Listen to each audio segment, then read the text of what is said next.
আমারে যে কথা দিছিলা তার কোনো খেলাপ হইতেছে না তো? না ভাই। দেখো, আমি অনেক বড় মুখ করে খালারে কইছি যে ও রুস্তমের সাথে আর কোনো সম্পর্ক রাখবো না, ওরে পরীক্ষাটা দিতে দেন। খালা কিন্তু আমার কথায় রাজি হয়েছে। এখন যদি তুমি আমার কথাটা না রাখো তাহলে আমি খালার কাছে মুখ দেখাইতে পারো? কোনো কথা কবার মুখ থাকবো আমার? আমার ইজ্জত যেটুকু আছে এটুকু রাখবা নাকি ধুলার সাথে মিশাই দিবা? কি যে কর না ভাই, আপনি যেমনি কইছেন তেমনি হইব সবকিছু। ঠিক তো? হ্যাঁ ঠিক। আমার চোখের দিকে তাকাও। কালকে রাতে রুস্তম তোমার সাথে দেখা করতে আইছিল জানলার কাছে। চোখ না বানিতেছো কেন? তাকাও আমার চোখের দিকে। ঠিক আইছিল। তাহলে কি হইলো এটা? ভাই আমি ওরে মানা করে দিছি, ওর জীবনও আইব না। তাতে কেউ শুনবো? ও কি এত ভদ্র পোলা যে তুমি সুন্দর করে ওরে বুঝাই কই দিবা আর ও চুপচাপ বসে থাকবো?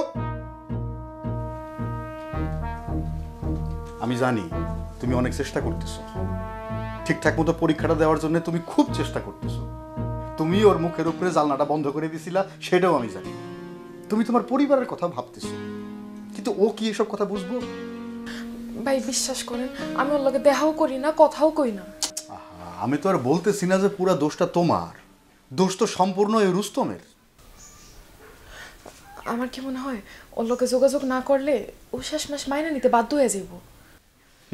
মাইনে না নিলেও কোনো অসুবিধা নাই। ওর মতো পোলারে কি করে মানাইতে হয় সেটা আমি খুব ভালো করে জানি। যে কোনো ঝামেলায় আমার মোবাইল করবা। আমার নাম্বারটা আছে না তোমার কাছে? জি ভাই, ওই দিন দিছিলেন তো। 24 ঘন্টা খোলা থাকে। যে কোনো ঝামেলায় যখন প্রয়োজন হবে, যখন মনে পড়বে, সাথে সাথে আমার ফোন করবা। ঠিক আছে? জি ভাই। দেখো, আমার নিজের কোনো বোন নাই। বোন কি জিনিস সে বিষয়টা আমি কোনোদিন বুঝিও নাই, কিন্তু তোমার এই বিষয়টায় জড়ানোর পরে এখন আমি বুঝতেছি বোন আসলে কি জিনিস। তোমাকে তিনজনেরই আমার আপন বোনের মতোই মনে হয়। আমার উপরে ভরসা রাখবা। আমি বাইসা থাকতে তোমাকে 3 বোনের কোনো ধরনের কোনো ক্ষতি হইতে দিব না। বিষয়টা পরিষ্কার? জি ভাই। আসি তাহলে আজকে।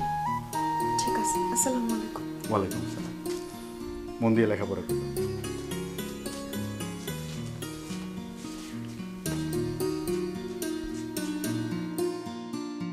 বান্ডেল থাকলে প্রতি সেনমানিতে টাকা বাঁচবে। বিকাশ সেনমানি বান্ডিল কিনে জিতুন প্রতি লেনদেনে।